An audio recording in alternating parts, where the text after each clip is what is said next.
One of Africa's last great wildernesses, the Niassa Reserve lies in the northernmost corner of Mozambique. At 16,000 square miles, it is the size of a small country and supports Mozambique's largest concentration of wildlife.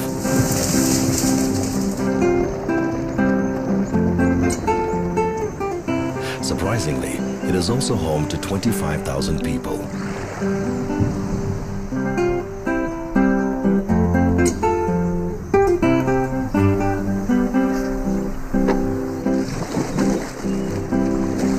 It is this complex interplay of animals and man that has attracted Colleen and Keith Begg, a husband and wife research team with a special interest in carnivores and a passion for honey badgers.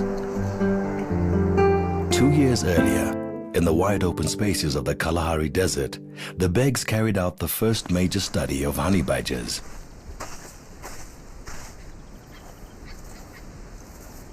There, they were able to observe, firsthand, the lives of these charismatic creatures. The care and upbringing of the young, their fierce disposition and ferocious appetite for snakes. They analyzed in detail the amazing relationship that exists between badgers and chanting goshawks. The birds follow the badgers, watching their every move, ready to catch prey flushed by the badgers' frantic digging. For the goshawks, there really is a free lunch. But tales of a more intriguing partnership between bird and badger has sparked the interest of Keith and Colleen.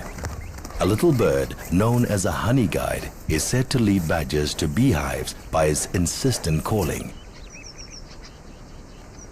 But some scientists doubt this story, and the Beggs want to discover the truth for themselves. Honey is rare in the Kalahari, and honey guides don't occur here. And so, to learn more about honey badgers, how they survive in a completely different world, the researchers head north through Mozambique. It's a rough road to Niassa.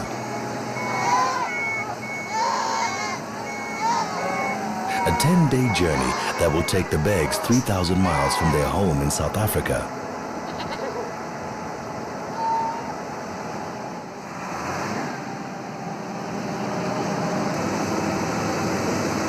While it's a long road to Niassa, it's an even longer road to recovery for post-war Mozambique, where the lost landmines are being removed. In colonial times, the Portuguese referred to this remote region as the end of the world. Niassa province was seldom visited except by the occasional hunters and missionaries. The Beggs soon have an inkling of some of the challenges that lie ahead. But everyone is friendly and helpful, which augurs well for the researchers who'll need all the help they can get from these people who are known to be skilled honey hunters. Journeys end. The Lugenda River is the lifeblood of the Niassa Reserve and home to more than 12,000 elephants.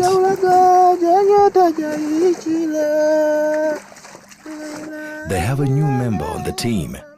Oscar grew up in one of the reserve's largest villages. He's a jack of all trades and a promising bush mechanic. Punctures are a fact of life in this environment, and he's undaunted by their daily occurrence.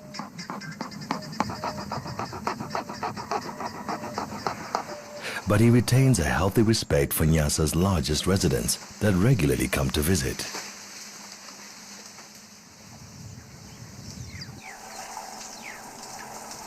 The full spectrum of African animals live around the Beggs camp. And it's not long before Colleen finds evidence of badgers nearby. It's a promising start.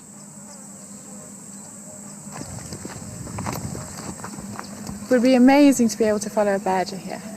This is just such beautiful habitat. Alberto is Oscar's uncle and an accomplished honey hunter. He's promised to show them how to find beehives with the help of honey guides. Brrr, eh? So brrr. Brrr. Eh? But Alberto surprises them by calling in a honey guide with a sound that is familiar. It's a noise made by an excited honey badger.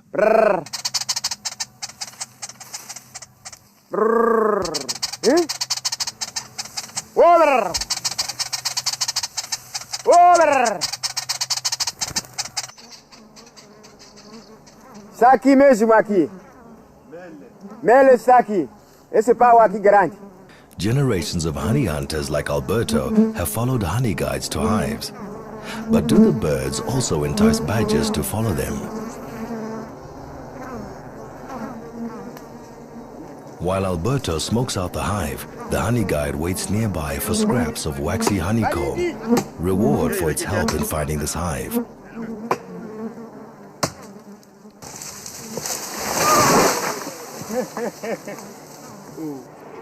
Keith and Colleen are greatly impressed by Alberto's intimate knowledge of both honey guides and bees.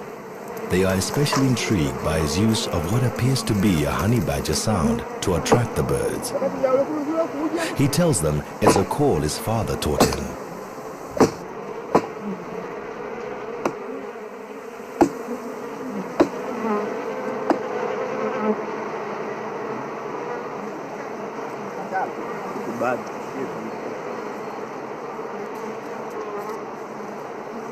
It's a good haul of honey. Alberto's 16 children will be happy to see their father today.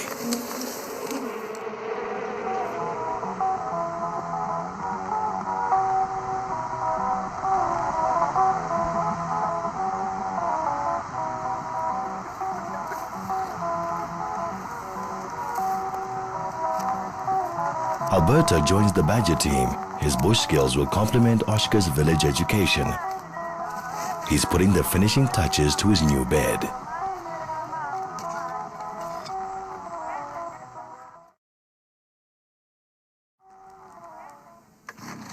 With so few roads, the easiest way to explore Niassa and eventually find badgers will be from the air.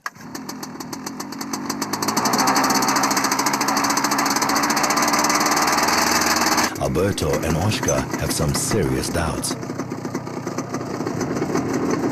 This man actually believes he's going to fly?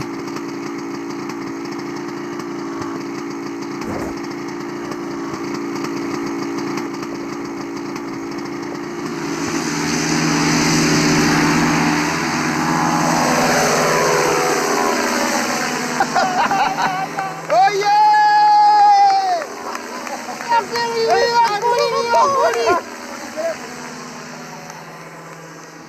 Waula!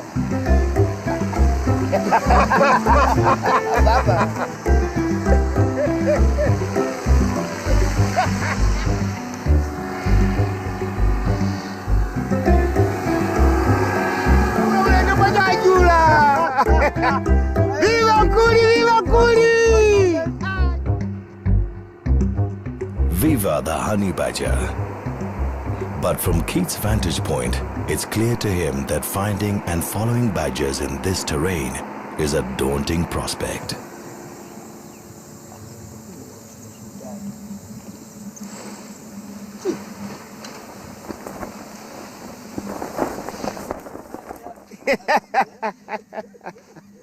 Zungu problema. But muito hippopotam? Yeah. Ali?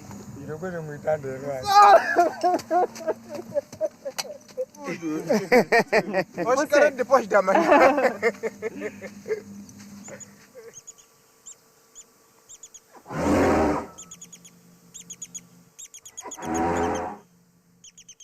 Alberto introduces Keith and Colleen to Ibu, an elder and a highly respected fisherman.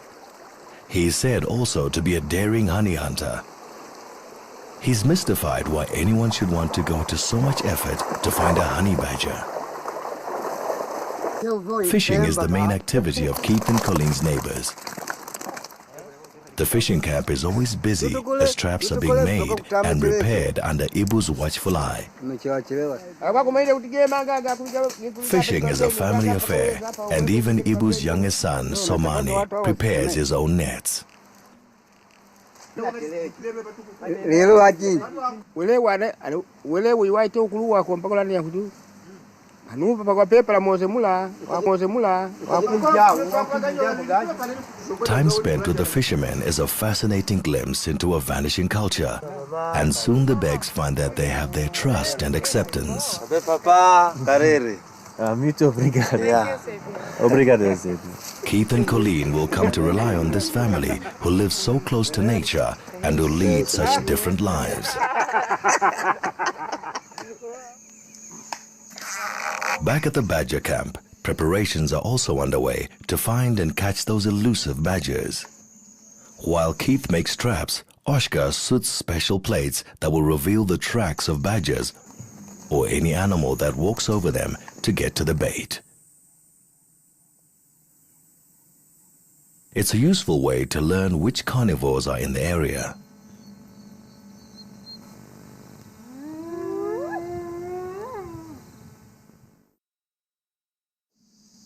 Colleen finds that small carnivores like genets have been attracted to the bait, but as yet, no badgers. The Begs are giving the fishermen a film show about their work in the Kalahari. Ibu is enchanted. And when she does, the cub is about 3 months old. He's revealed. This is a surefire way to show the fishermen what they hope to achieve in Niassa. Though for the honey hunters like Ibu, badgers are usually regarded only as competition for honey. One day is one of the last bushmen, or San, born here, who can still read the language of the sands. When we first got here, I think we were both the whole place seemed so vast and unfamiliar. Despite their name, honey is not the badger's staple diet. Leave in a hurry.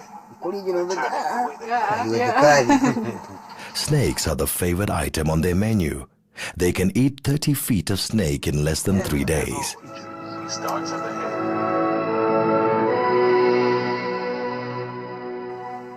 Ibu is suitably impressed. He pledges to share his knowledge with Mama and Papa. Ibu's ancestors have lived in this wilderness for thousands of years. The ancient paintings on this rock near his village speak of man's long presence here.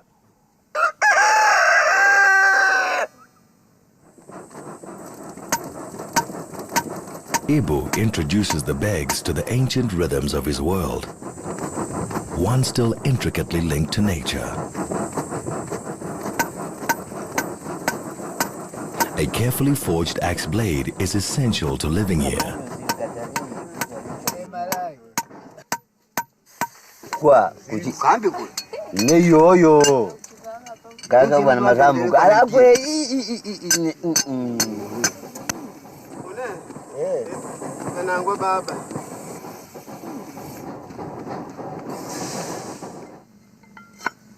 Every man should have his own dugout, and the fishermen are making this one for Keith. Asani reads the natural lines of the tree. A master craftsman of canoes, he'll make this one with a single axe blade. By simply changing the blade's orientation in a variety of handles, he makes different tools. It is back-breaking work, and it will take him a week on his own to craft each uniquely shaped canoe.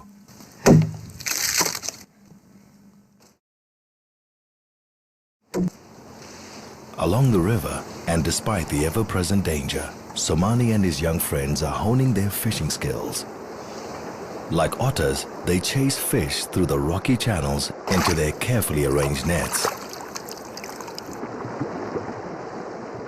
And when two hands aren't enough, one must simply make a plan.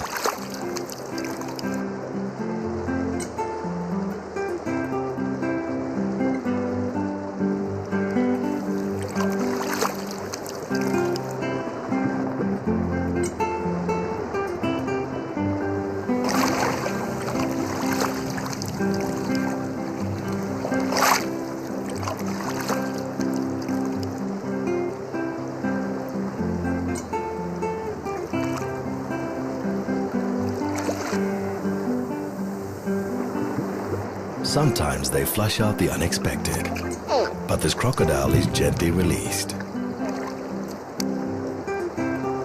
Together, the children make their own contribution to the family pot and have fun too.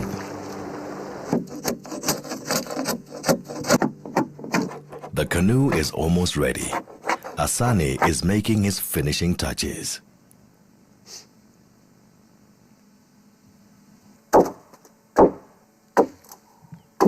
The seasoned fisherman, Ibu, approves.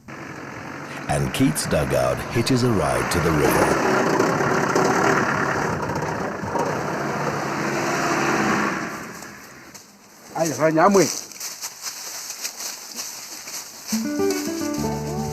Can anything as heavy as this ever float?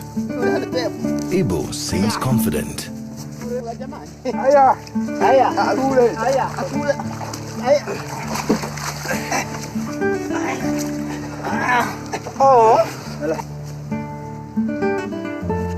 But all is well, and Asani has reason to be proud.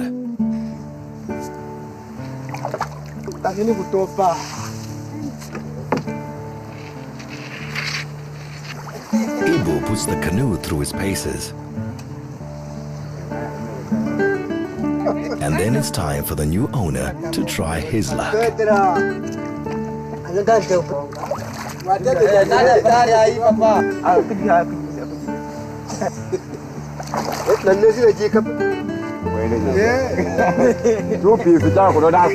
It's a tricky business staying upright.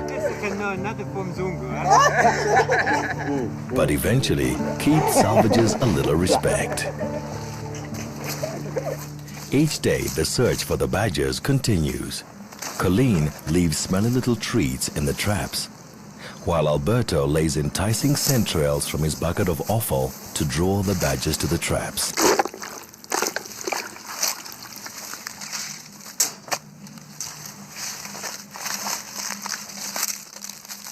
It's thirsty work, but Alberto quickly reveals another of Niassa's secrets.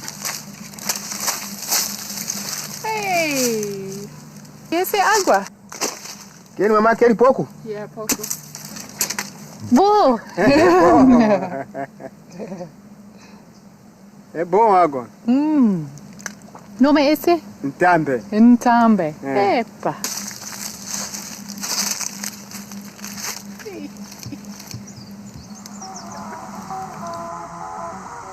Camp life settles into an easy routine. Oshka has learned to bake bread over the campfire. And the fishermen provide a welcome change from dried beans and canned food. It's a waiting game now, waiting for a badger to walk into a trap. The hippos too are resting. They favor the deepest pools in the river for their all-day siestas. These same pools are excellent fishing grounds, so the hippos will be encouraged to go elsewhere. Led by Ibu's son, Mario, an orderly takeover occurs.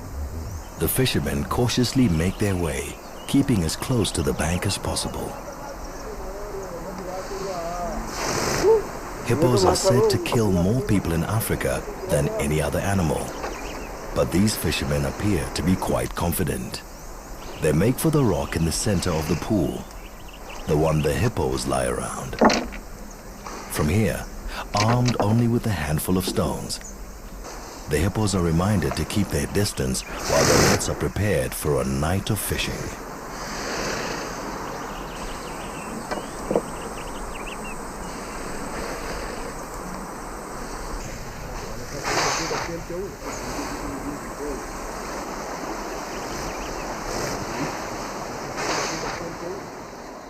Appearing like giant fireflies, the fishermen begin to lay their nets.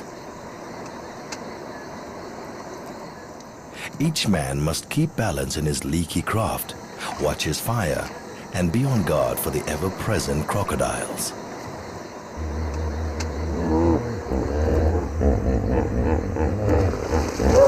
Mario tests his balance to the limit as he drives fish towards the nets.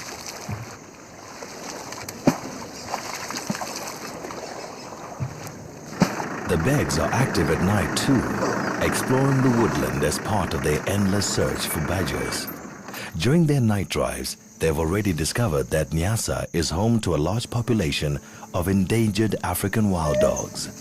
Other carnivores such as African civet, hyena, and lion are regularly seen. They also encounter many of Niassa's more elusive creatures like aardvark and pangolin.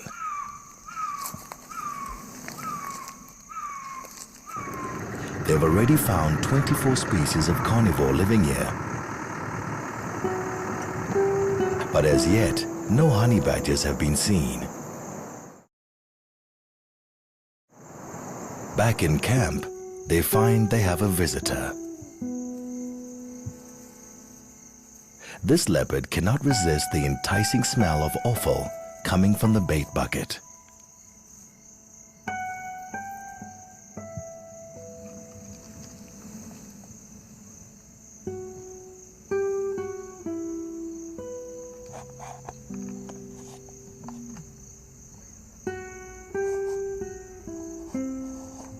Hey. Excuse me.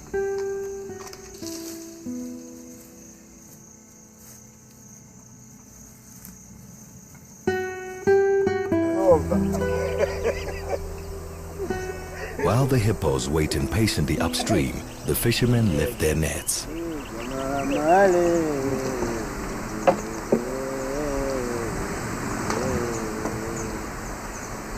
Their catch is small, with some collateral damage to those caught stealing from the nets. The fishing camp is a hive of activity as the night's catch comes in. Fish are being sorted and smoked before being sold to traders. This is a tense moment for Ibu. He bargains hard for the best deal. His family depend on it.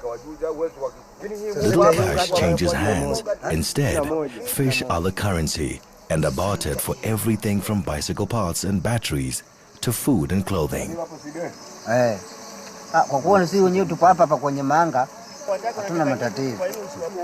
When the deals are done, the fish are transported through the bush for more than 100 miles to markets in neighboring Tanzania.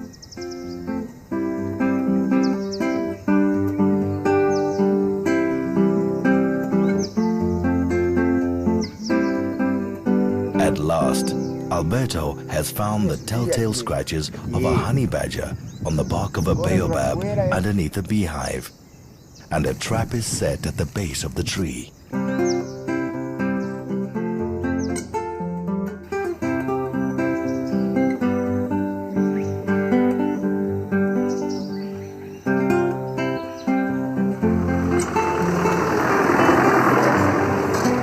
The next morning, the team faces a serious problem.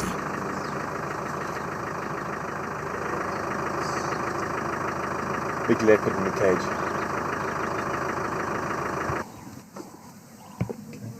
I don't like this at all. Neither does the leopard. Keith thought his traps would be too small for the larger predators. The leopard is furious and extremely dangerous. Keith must cover the cage to minimize the leopard's reaction to him.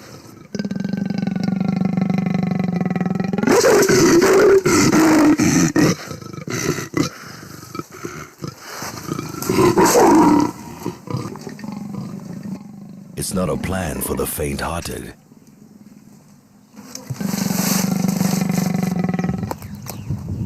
The idea now is to tie the tape to the door of the trap.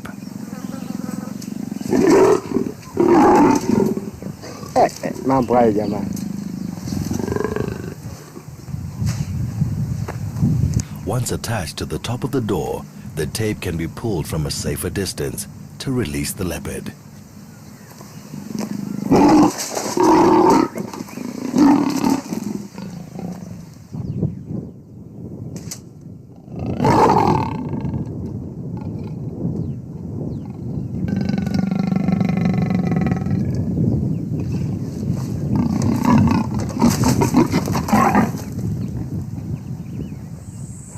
Ibu has invited the researchers to a honey harvest.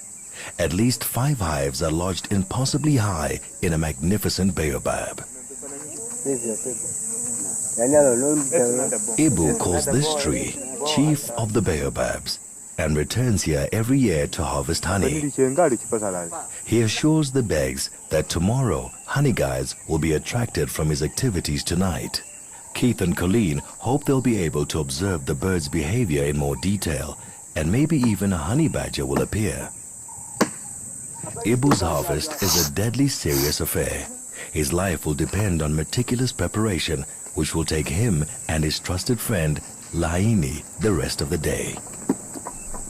They make a lightweight ladder. The cross threads are tied with bark rope. The knots are crucial. They must be strong enough to allow Ibu to hang safely high above the ground.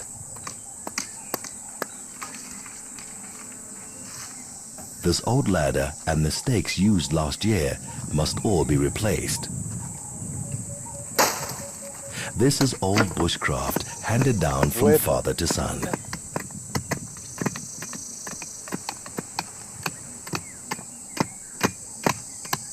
When enough stakes have been made, bamboo is split to make the torches that will light Ibu's way and help subdue the angry bees.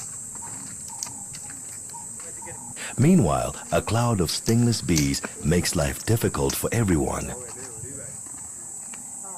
When all is ready, Ibu performs the final and most essential task. He prays to the spirit of the great tree.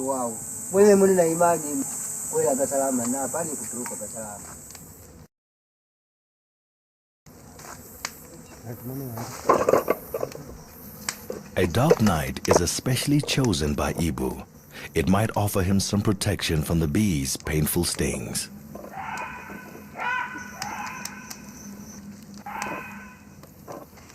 In somber mood, he gathers his new stakes and begins the ascent. As he climbs, he methodically replaces last year's stakes. And to avoid attracting the bees, he climbs in complete darkness.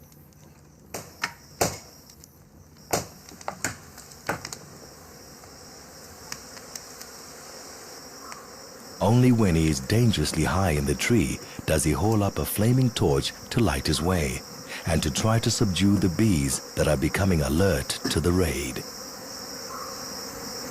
Armed only with a torch, he inches towards the first and largest of the hives, from which thousands of alarmed bees are swarming out.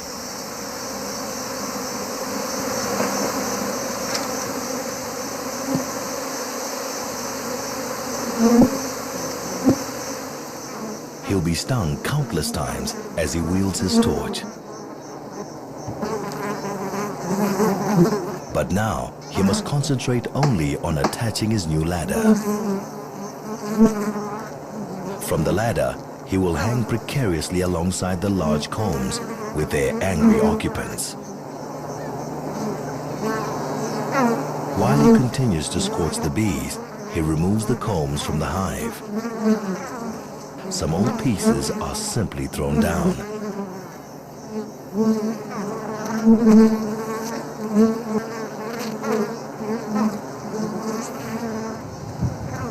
But choice combs are placed in a bowl and lowered to the ground for collection by Mario.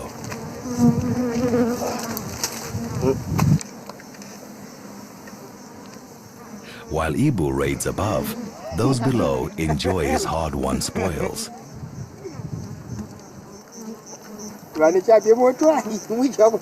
Tonight, Ibu will remain in the tree collecting combs for 5 continuous hours until about 50 pounds of honeycomb have been harvested.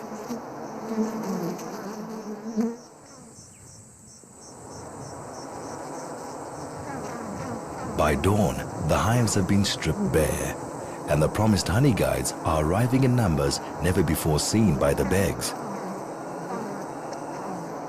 Perhaps a badger might also appear, attracted by the smell of the honey.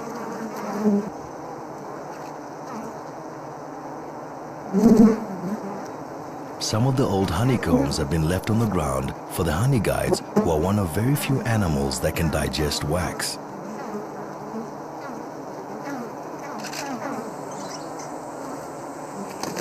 a goshawk takes advantage of the feasting birds to grab a meal. But no badgers show up this day.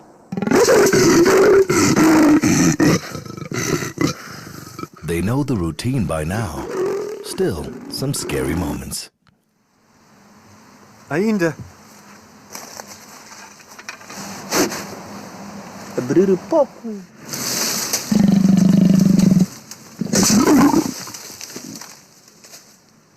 An interesting variety of visitors get trapped and released, but the animal they came to study has yet to be seen, and soon the rainy season will bring all work to a halt. It had all been so different in the desert. Catching and following badgers had at the time seemed difficult enough on the soft dunes of the Kalahari. But the open terrain and long legs were usually a winning combination. Even the feistiest honey badger could seldom avoid Keith's net. And in 3 years, more than 70 were caught and released, providing a wealth of information never before obtained.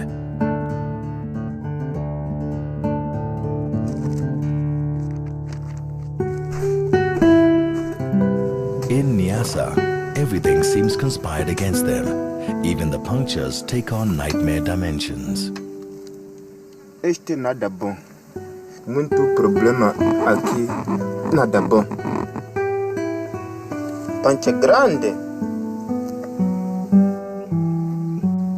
And then, stricken with malaria, their busy camp routine grinds to a halt as repeated attacks take their toll.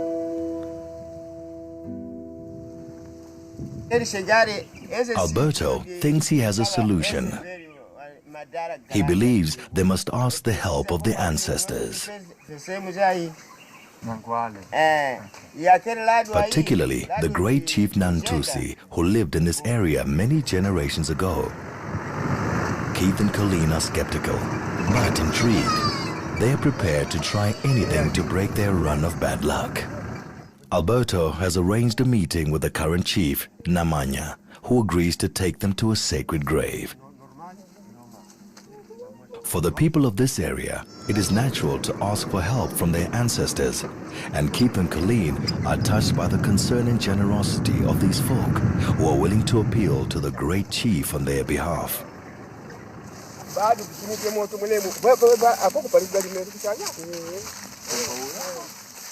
At the gravesite, they find the broken remains of previous offerings. They add grain and some money. Led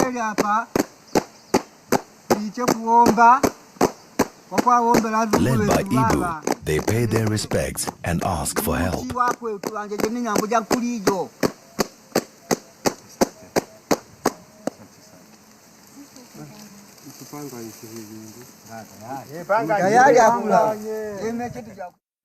Five days later, a badger is found in one of the traps. Its appearance doesn't seem to surprise Alberto as much as it does the researchers.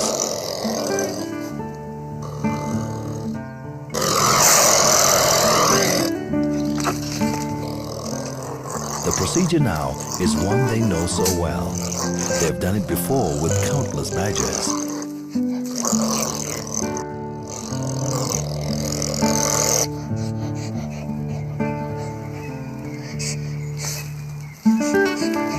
It will take a few minutes before the drugs take effect and Colleen can examine the badger.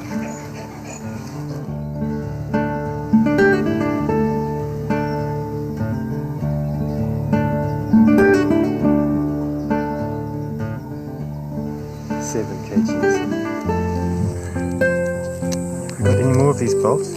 A radio collar is placed around his neck. The receiver is tuned and this young male is prepared for release.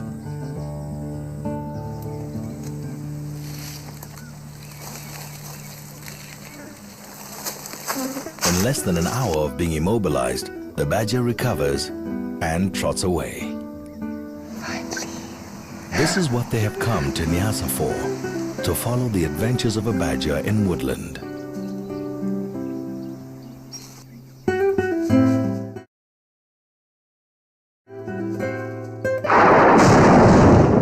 rainy season is almost upon them, but a lot of hope is pinned on this little fellow.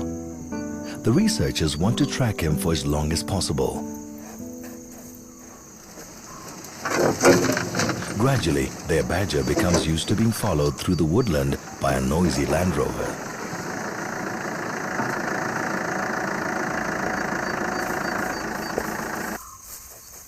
He spends a lot of his time digging for the larvae of giant wood-boring beetles. They are filling and a rich source of protein. He seems to relish them and eats little else.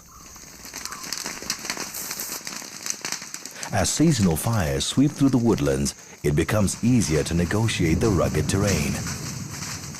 The researchers hope it'll make sightings of their badger easier too. But their sightings are fleeting. Instead, they simply follow his signal as he trots through the bush. Wherever they can, they use elephant paths, but their badger rarely uses the same easy route. Sometimes their paths are pitted with huge elephant footprints that wreak havoc on their aging Land Rover and must be cleared.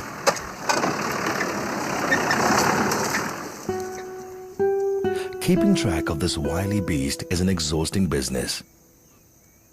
They get little sleep. They live for the brief sightings of their little subject. Finally, the rains call a halt. The channels that have been dry for months begin to flow. Following the badger will be impossible through the coming deluge. Confined to the camp, the researchers hunker down, catch up with their records, and brace themselves for the trials of camp life in the rain.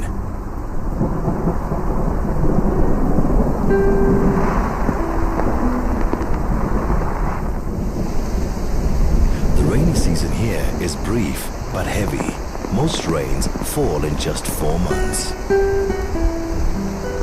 Everyone in camp must entertain themselves as best they can, while the river continues to swell and spreads across the maze of once dry channels.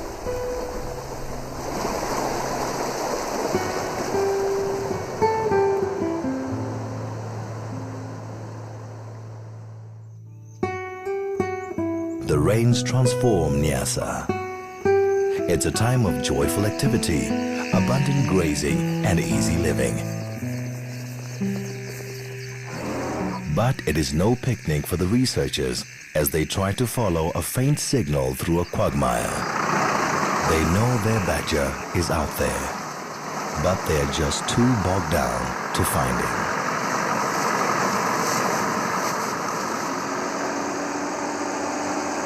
One possibility is to try and pinpoint the signal from the air. But when Keith sees the full extent of the flooded river and the maze of channels, he realizes the hopelessness of trying to follow a badger in these conditions. No, nothing. All they can do now is wait for Niassa to dry and continue to scan for signals from the mountaintops.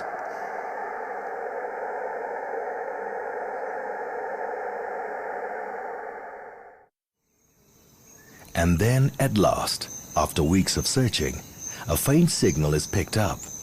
Their badger is on an island in the riverine forest.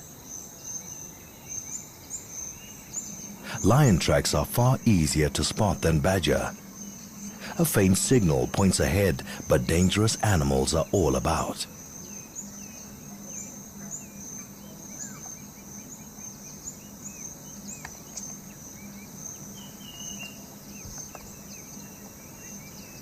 Suddenly, the elephants are upstaged by exciting news. Just what they wanted, another badger to double their chances of success. Ok, muito bom. Nós só andar agora mesmo. Obrigado.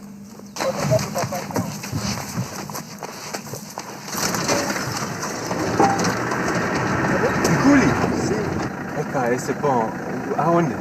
Aqui, esse era poeira aqui. Guardar esse inculi. Esse inclui nada fugir, né? Nada, é grande. Ok.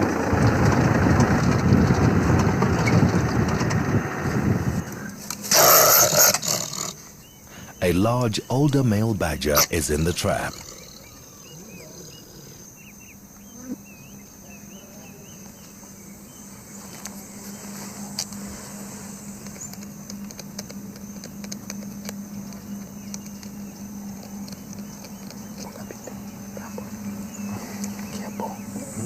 In no time, the samples and records have been taken, and the badger is carefully returned to the open trap, where he can recover close to the same honeycomb that originally attracted him.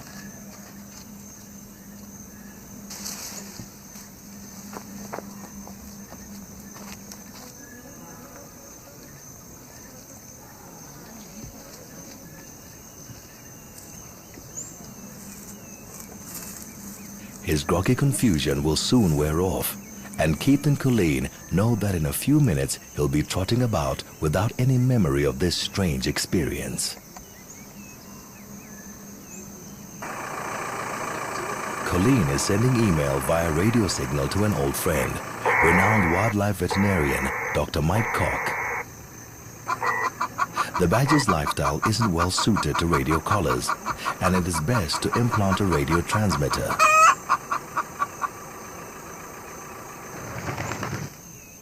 Captured for a second time, the big male badger can't resist Keith and Colleen's bait. He seems frustrated by the situation and hides his head and waits.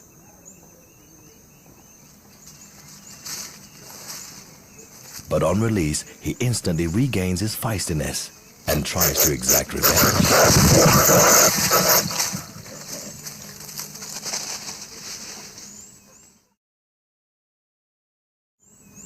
A lifetime spent traveling and working in remote locations, Mike Koch is best placed to implant a radio transmitter into the abdominal cavity of the badger. It's a simple procedure, yet always stressful for all concerned. Mike has traveled from South Africa to perform the operation for Keith and Colleen.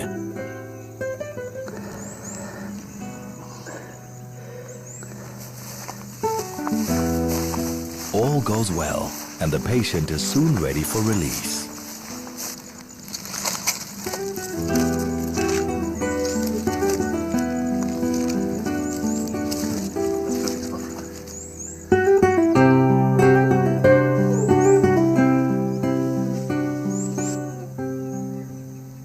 As ever, the badger recovers rapidly, and within minutes is up and about.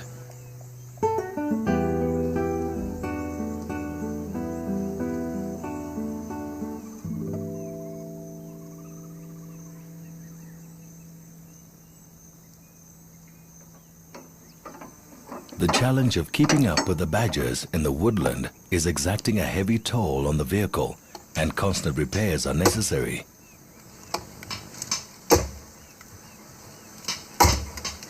Fortunately, Oshka has developed into a masterful bush mechanic, and one way or another, the vehicles are kept on the road. Happiness in this remote place is a vehicle that goes. But for pure joy, nothing beats the sound of signals from two badgers. 5 degrees apart, but probably about 10 Ks.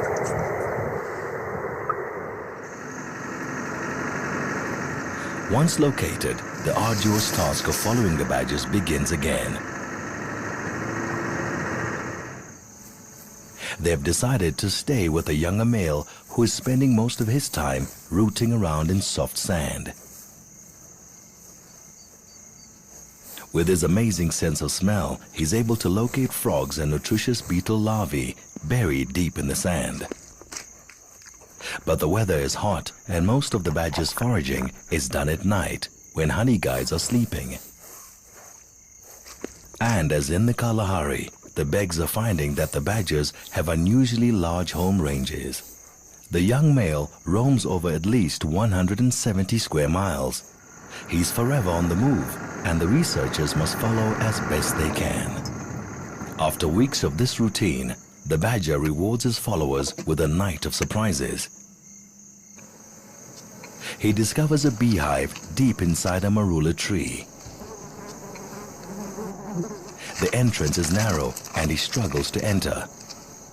His pawing and scratching at the entrance arouses the bees.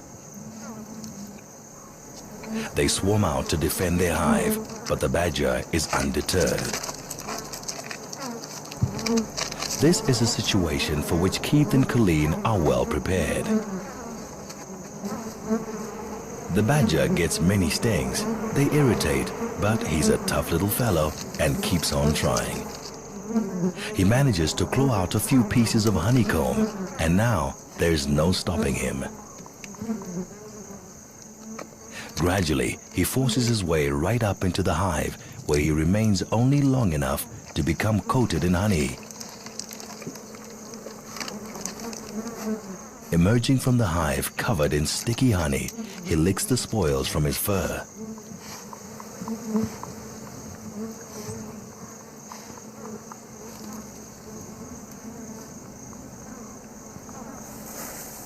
He then surprises the researchers by walking away from the hive, collecting soot and sand on his sticky fur to again forage for more savory snacks in the sand. He does something the researchers have seldom seen a badger do. Perhaps thirsty after all the honey, he stops to drink before trotting back into the woodland.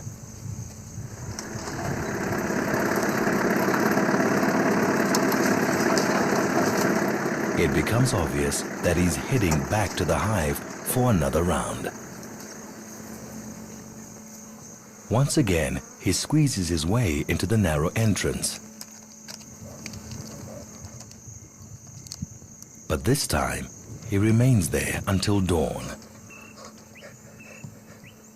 A honey guide now makes an appearance. The very first time the researchers have ever seen a badger and a honey guide together. But now there is a problem. Bloated from a night in the hive, he's now too fat to get out and becomes firmly wedged in the hive entrance.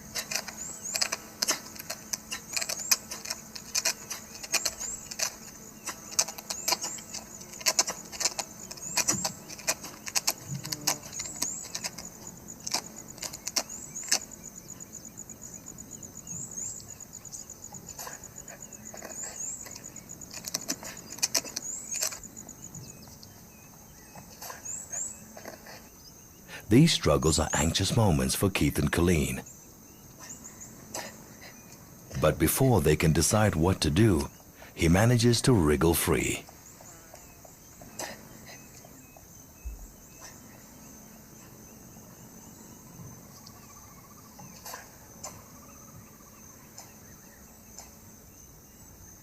For only a brief moment, he appears stunned. But then, he remembers the tasty chunk of honeycomb he saw on the way down. It's just what a fellow needs after all that exercise. The badger appears to take no notice of the honey guide. Over the next few months, their badgers find more hives, but the Beggs never see a honey badger together with a honey guide again.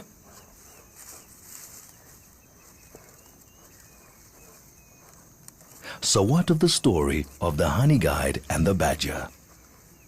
After 12 years studying badgers, the Beggs believe that badgers, with their extraordinary sense of smell and good climbing ability, have little need of help from birds to find hives. But maybe, like the chanting goshawks in the Kalahari, it is the honey guide looking for a free meal that follows the badger, not the other way around. And as honey guides are known to lead man to hives, when bird and badger were seen together, a tale was born.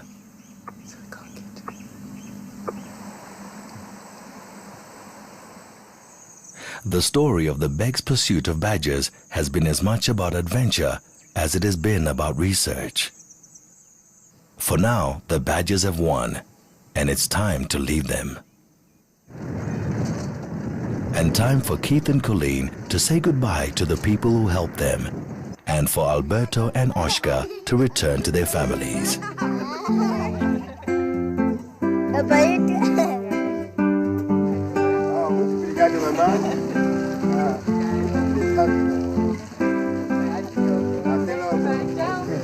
Muito obrigado. Tá bom. Safari njema papa. Ok, Jomba. Ok, mjomba. Obrigado. Guardar esse galinho bom, hein? Ok, vou guardar mesmo. Ndugu. Obrigado. Obrigado, meu pai. Ciao. Tchau, tchau. Niassa has become a part of Keith and Colleen. They are taking away the memories of their time here, but they'll leave the mystery of the badgers and honey guides in the wilderness, where it belongs. Not all mysteries can be solved. And wasn't their reward enough?